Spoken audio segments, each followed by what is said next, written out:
عبد الرحمن سعودی عرب کی ایک یونیورسٹی میں پڑھتا تھا۔ ایک دن اس نے ایک بڑھیا کو بکریاں چراتے دیکھا تو اس نے بڑھیا سے کہا، خالہ آپ کی کوئی خواہش ہے تو بتاؤ، میں وہ پوری کر دوں گا۔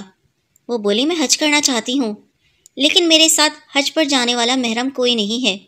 عبد الرحمن نے اس سے نکاح کر لیا کہ حج کرنے کے بعد وہ اسے طلاق دے دے گا، لیکن حج کرنے کے بعد وہ بڑھیا بولی، مجھے طلاق نہ دو، تم جہاں مرضی چلے جاؤ۔ تو عبد الرحمن واپس اپنے شہر لوٹ آیا۔ 5 سال بعد عبد الرحمن کو بڑھیا کا خیال آیا تو وہ اسے ملنے چلا گیا، لیکن وہاں پہنچ کر اس کے قدموں تلے سے زمین نکل گئی، کیونکہ وہاں 8 گھنٹے کی طویل مسافت طے کرنے کے بعد بس اس علاقے میں آ کر رکی تھی۔ عبد الرحمن نے بس سے نیچے قدم رکھا اور آس پاس ایک نظر دوڑائی۔ عبد الرحمن کی قسمت بھی اسے کہاں لے آئی تھی۔ وہ اعلیٰ تعلیم حاصل کرنے کے لیے ریاض سے یہاں اس چھوٹے سے شہر میں آیا تھا۔ اس کے ہمراہ 4 دوست بھی موجود تھے۔ ایک نظر آس پاس دوڑائی تو ہر سو چہل پہل تھی۔ یہاں کی رونق ریاض کے مقابلے میں کچھ خاص تو نہ تھی، مگر جو بھی تھا اچھا تھا۔ ان دوستوں کا مطلب تو صرف پڑھائی حاصل کرنے سے تھا۔ وہ مسلسل 8 گھنٹے کی مسافت طے کرنے کے بعد اس شہر میں پہنچے تھے، صرف اس لیے کہ اس شہر کی یونیورسٹی میں ان کا داخلہ ہونے کے ساتھ ساتھ ہر ماہ انہیں اسکالرشپ بھی ملنے والی تھی۔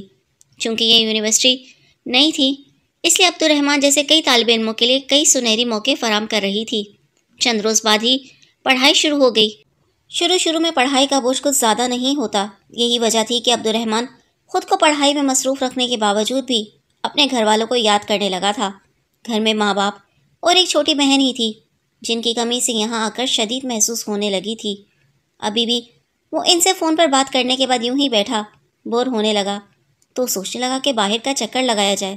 دوست بھی خوش گپیوں میں مصروف تھے، مگر وہ اکثر زیادہ دیر تنہا ہی رہنا پسند کرتا تھا۔ عبد الرحمن اپنے ہاسٹل سے باہر نکل آیا اور یوں ہی اس شہر میں گھومنے پھرنے لگا۔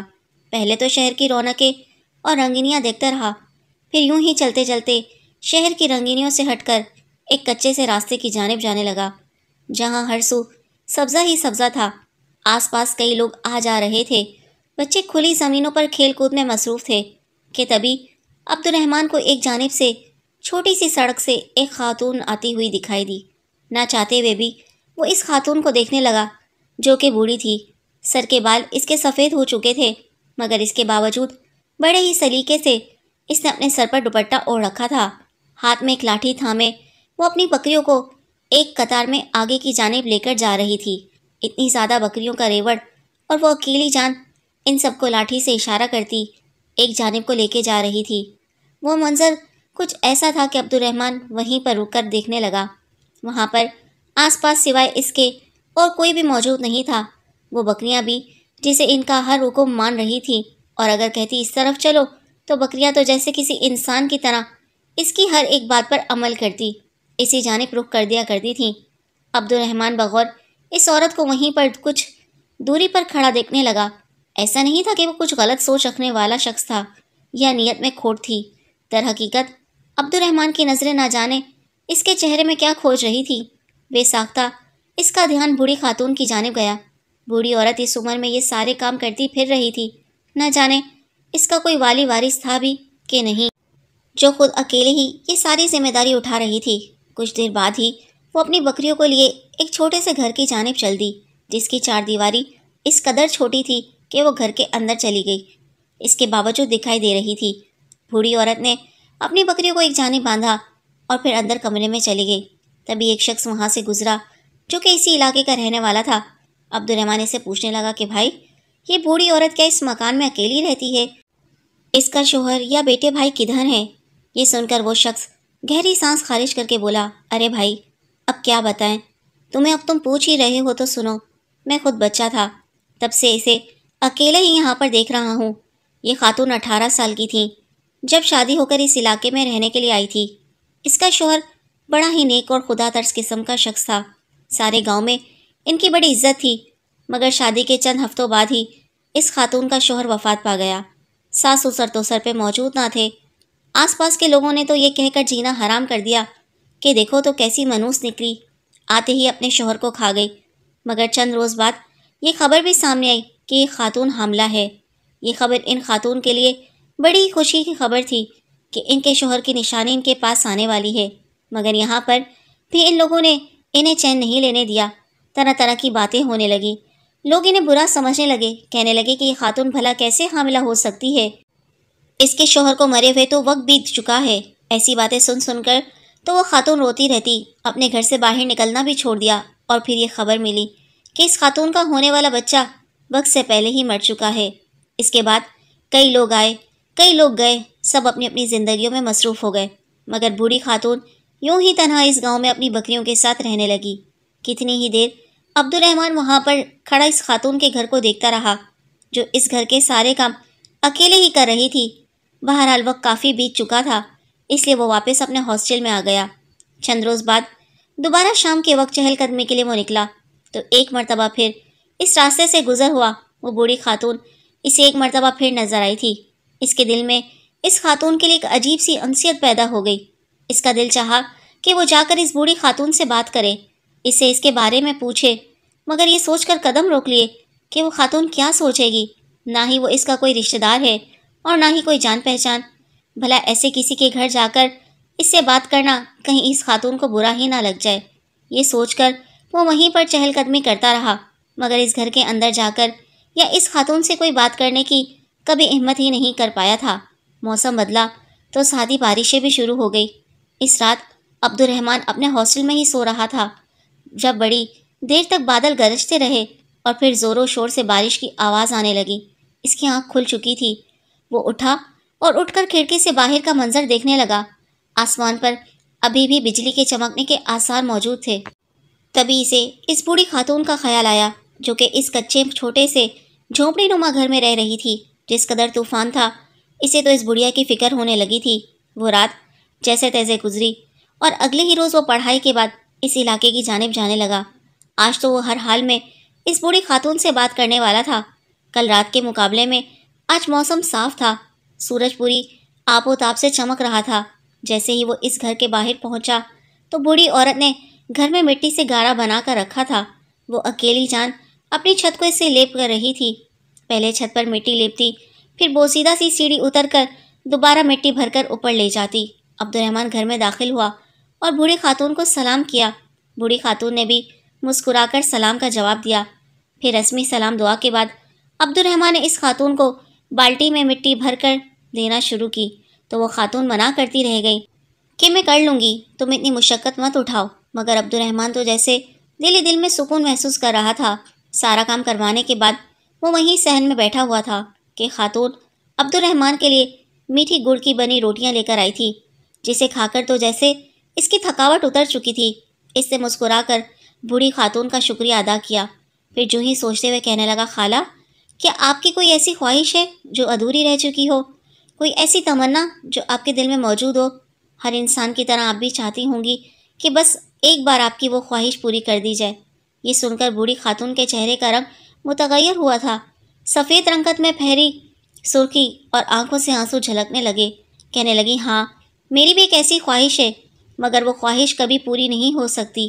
عبد الرحمن فوراً بولا کہ مجھے بتائیں، ہو سکتا ہے میں آپ کی یہ خواہش پوری کر سکوں۔ اتنا سن کر وہ خاتون کہنے لگی کہ میری خواہش تھی کہ میں حج یا عمرہ کر سکوں، مگر میری خواہش وقت کے ساتھ ساتھ میرے دل میں ہی دفن رہ گئی۔ اتنا کہتے ہوئے اس خاتون کا چہرہ آنسوں سے بھیگ چکا تھا۔ عبد الرحمن بھی اسے روتا ہوا دیکھ کر روحانسا ہو چکا تھا۔ کہنے لگا کہ آپ اب تک پھر کیوں نہیں حج یا عمرہ کرنے کے لیے خانہ کعبہ گئی؟ ویسے بھی یہاں سے جانے میں کوئی خاص خرچ تو نہیں ہوگا، یا پھر آپ کے پاس رقم نہیں تھی؟ عبد الرحمن اس خاتون سے یہ بات کرنے لگا۔ اس نے تو سوچ لیا تھا کہ اپنی طرف سے رقم اس خاتون کو دے دے گا، اگر اسے مالی مشکلات ہیں تو وہ ضرور اس کی خواہش پوری کر دے گا۔ مگر وہ بوڑھی خاتون کہنے لگی کہ نہیں، میرے پاس رقم موجود ہے، مگر میرے پاس محرم رشتہ نہیں ہے، نہ ہی میرے پاس میرا شوہر ہے، نہ ہی بیٹا، نہ ہی بھائی، اور نہ ہی کوئی محرم رشتہ جس کے ساتھ میں حج کرنے کے لیے جا سکتی۔ وقت کے ساتھ ساتھ تو جیسے یہ خواہش میرے دل میں ہی دفن ہو کر رہ چکی ہے۔ یہ تو شرعی مسئلہ ہے، مگر اب کیا کر سکتے ہیں؟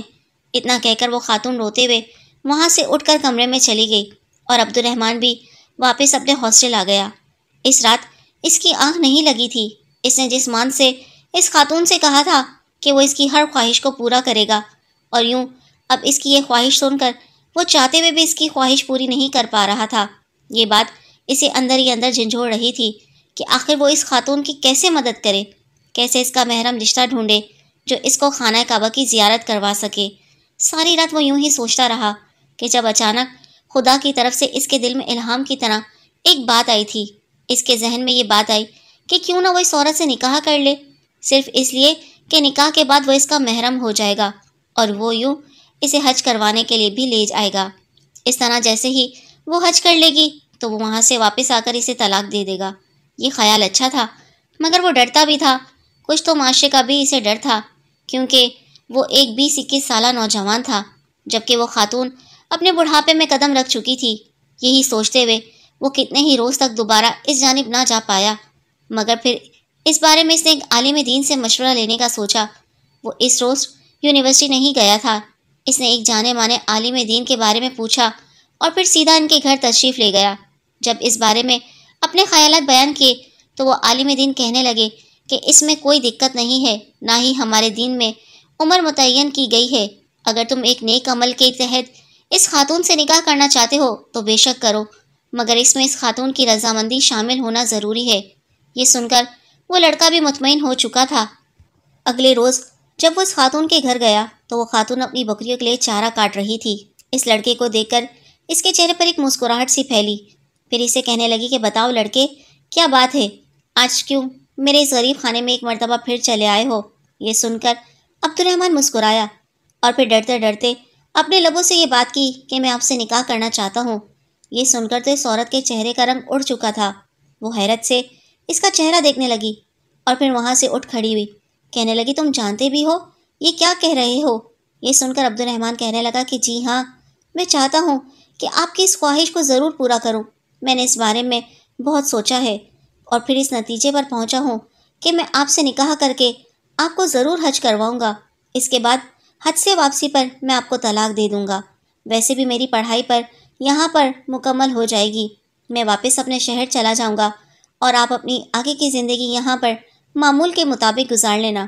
اس خاتون نے گہری سانس خارج کی، اس کی آنکھوں میں آنسو تھے۔ کتنی ہی دیر وہ کوئی جواب نہ دے پائی، پھر کہنے لگی میں اس بارے میں جلد بازی میں کوئی فیصلہ نہیں کرنا چاہتی، اس لیے میں تمہیں اس بارے میں سوچ کر بتاؤں گی۔ عبد الرحمن بھی واپس ہاسٹل میں آ گیا۔ وہ اکثر 1 یا 2 دن چھوڑ کر اس جانب چکر لگاتا رہتا تھا۔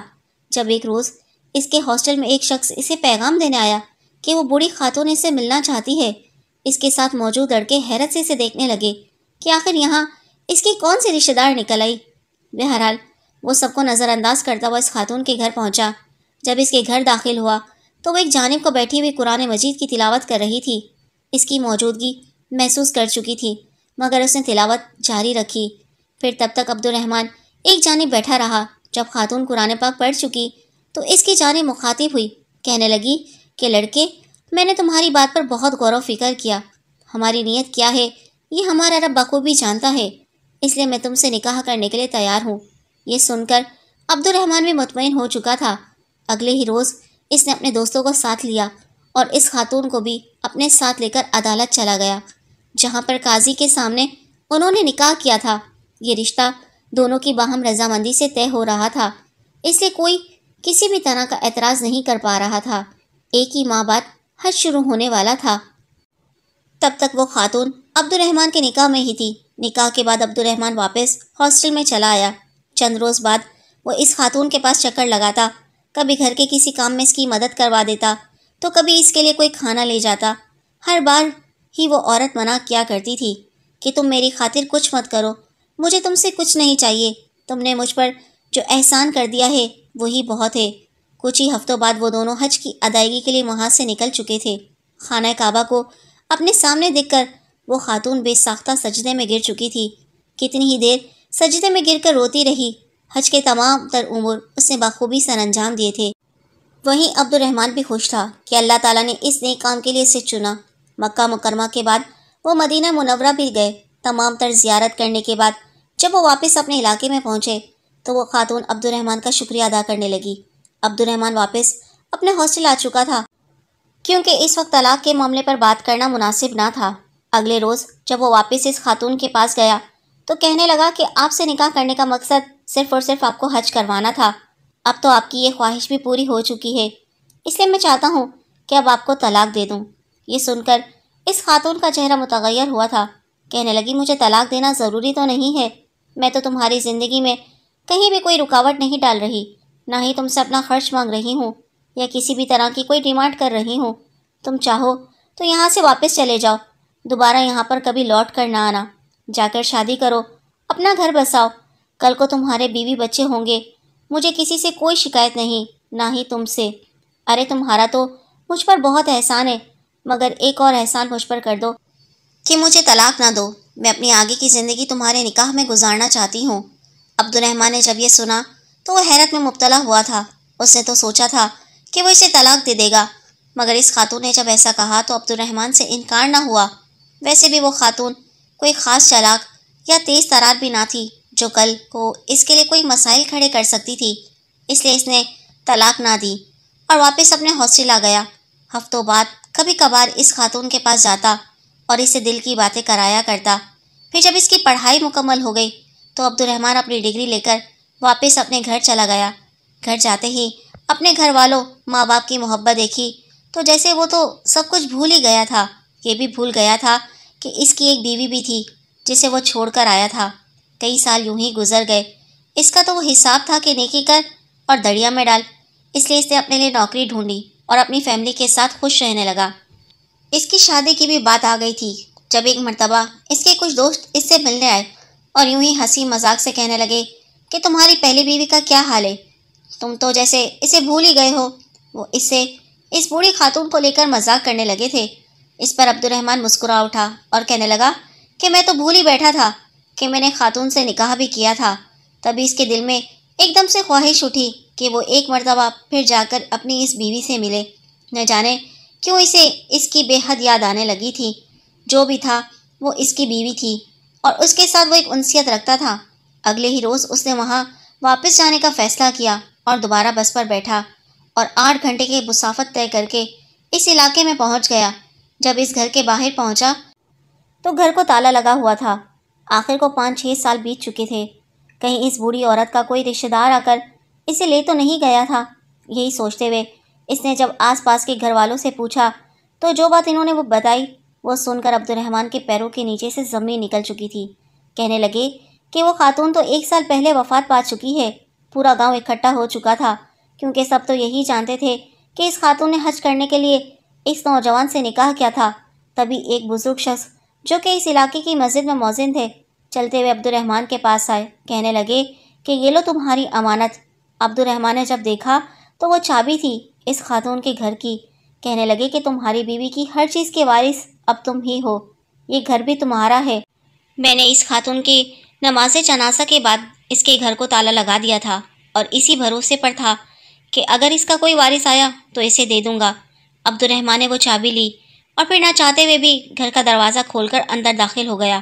اسے یوں لگا جیسے ابھی بھی وہ خاتون یہیں پر بیٹھی ہوئی بکریوں کے لیے چارہ کاٹ رہی ہو، جیسے وہ اکثر اس سے ملا کرتی تھی۔ اس کی آنکھوں میں آنسو تھے۔ وہ چلتا ہوا اندر آیا اور کمرے کا دروازہ کھولا۔ کمرے میں تمام چیزیں موجود جو کہ تو پڑی تھیں۔ جب اس کی نظر ایک بیگ پر پڑی، اس نے جیسے ہی بیگ کھولا تو اس میں کچھ کپڑوں کے ساتھ کچھ کاغذات بھی موجود تھے۔ وہ کاغذات ایک زمین کے تھے جس کے ساتھ ایک تحریر بھی لکھی تھی کہ میرے بعد میری اس زمین کا مالک میرا شوہر ہوگا۔ یہ پڑھ کر تو عبد الرحمن کے ہوش فنا ہوئے تھے۔ اس نے تو سوچا بھی نہیں تھا کہ اس کی یہ نیکی یوں اس کے سامنے آئے گی۔ وہ زمین اس خاتون کو اس کے چچا کی طرف سے ملی تھی۔ چونکہ چاچا کی کوئی اولاد نہ تھی، وہی اس کی جائیداد کی وارثہ تھی۔ اس خاتون نے تو اپنی زمین عبد الرحمن کے نام کر دی تھی۔ وہ تمام تر کاغذات لے کر وہاں سے اپنے گھر چلا آیا۔ اس نے پہلے تو اپنے والدین کو اس بارے میں کچھ نہیں بتایا تھا۔ جب اس بارے میں بتایا تو اس کے والد اپنے بیٹے کے سر پر بوسہ دیتے ہوئے کہنے لگے کہ بے شک تم نے بہت اچھا کام کیا، بھلائی بھی کی اور بدلے میں لالچ بھی نہیں کیا۔ یہی وجہ ہے کہ خدا نے تمہیں اس انعام سے نوازا ہے۔ جب اس زمین کے بارے میں چھان بین کی گئی تو وہ زمین جدہ میں ساحلی علاقوں کے قریب موجود تھی، جس کی قیمت 300 ملین ریال تھی۔ یہ سب کچھ اب عبد الرحمن کا تھا، جو کہ صرف اور صرف اس خاتون کی بدولت ہی اسے مل پایا تھا۔ خدا نے اس کی نیکی کا اجر اسے دے دیا تھا۔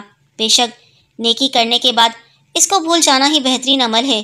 نیکی اور احسان کا اجر لوگ دیں نہ دیں، مگر ہمارا رب بہترین طریقے سے دیتا ہے۔